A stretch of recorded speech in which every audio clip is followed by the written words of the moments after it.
So this happened to me in July of this year. Just to give context of where I was to discount any of the possible wildlife explanations. At the time, I lived in the Midwest in a suburban area, fairly populated near a very populated city. There was nowhere that could be considered rural within at least a 40-mile radius.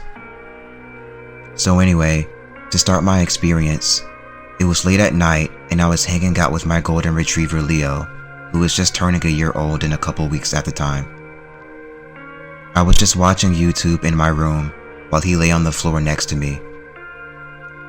It was about 12:30 a.m.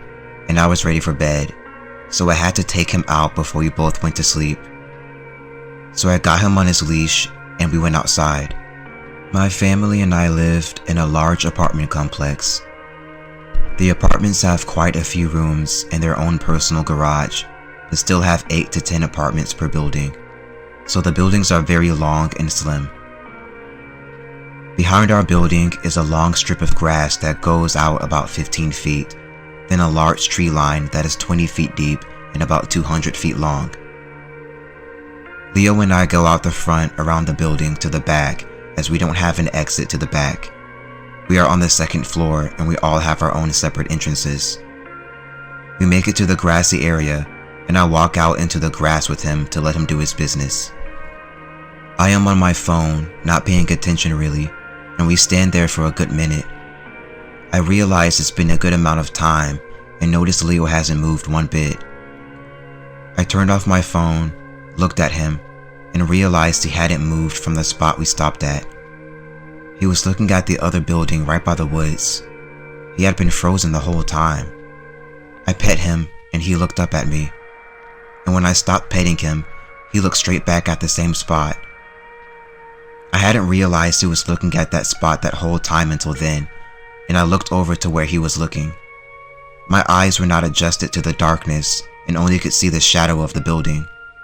The only source of light were street lights about 50 feet behind us.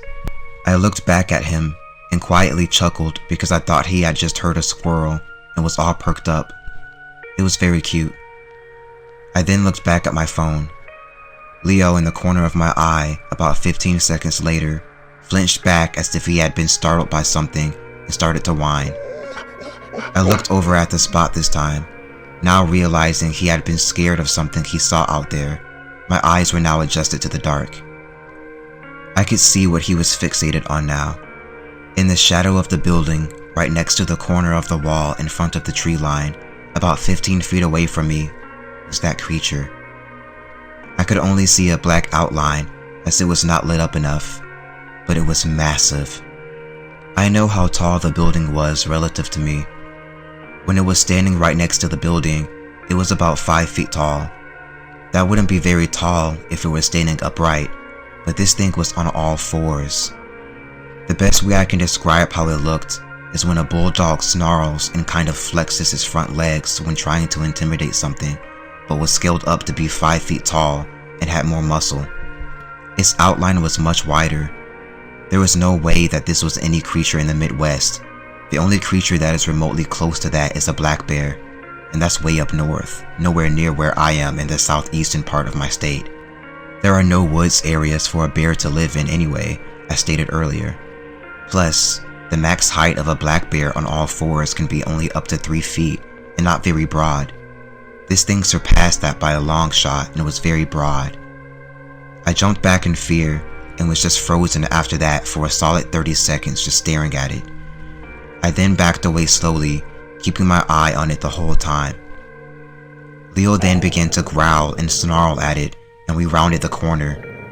Leo has never acted aggressive like that ever before, so this just made me even more terrified. I then peeked around the corner, no more than a second later, and it was gone. No noise, no shadow swiftly moving behind the building, just gone. There's no way something could have moved behind the building that fast without a sound, especially of that size. This freaked me out even more, and I sprinted back inside to the house. I would really like to think that I was hallucinating this and was just tired, but it was clear as day, even during the night. I have never told anyone this story before, and it still freaks me out to this very day.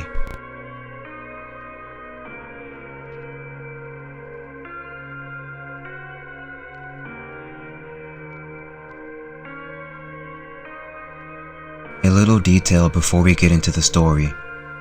The morning of this accident, there was an incident with this foreman and an old farm truck driver.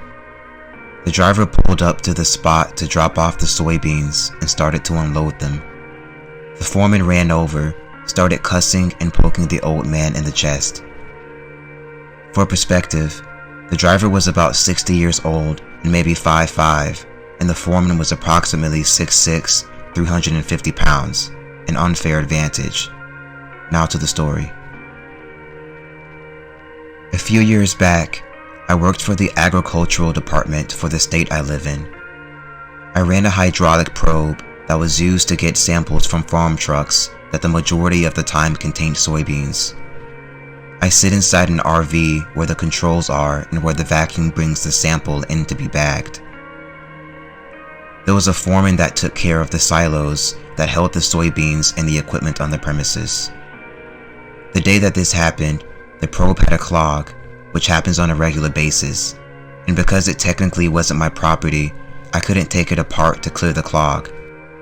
The foreman came over with his tools and a broom handle he used to clear the clog. I lowered the probe about 5 feet off the ground, and he took off the bottom cap and shoved the broom handle up it, and some stuff fell out. Then he gave me the hand signal to open and close it.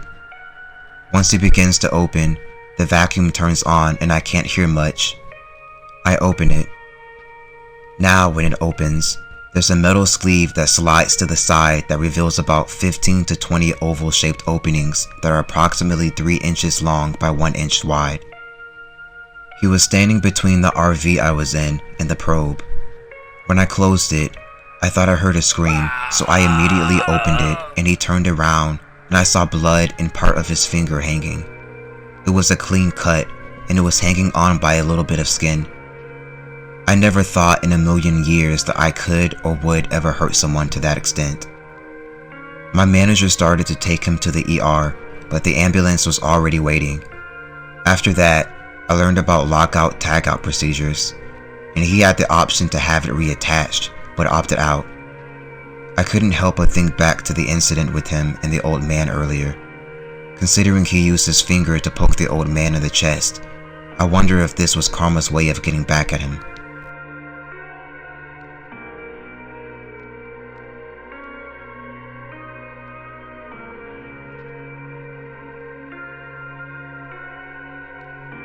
This happened to me a few years ago.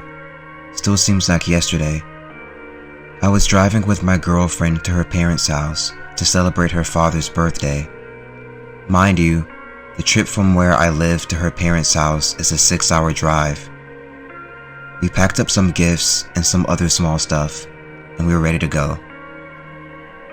The journey at the beginning was fine, not much traffic, and there was very nice weather considering it was the start of spring. Then out of nowhere, I got a flat tire.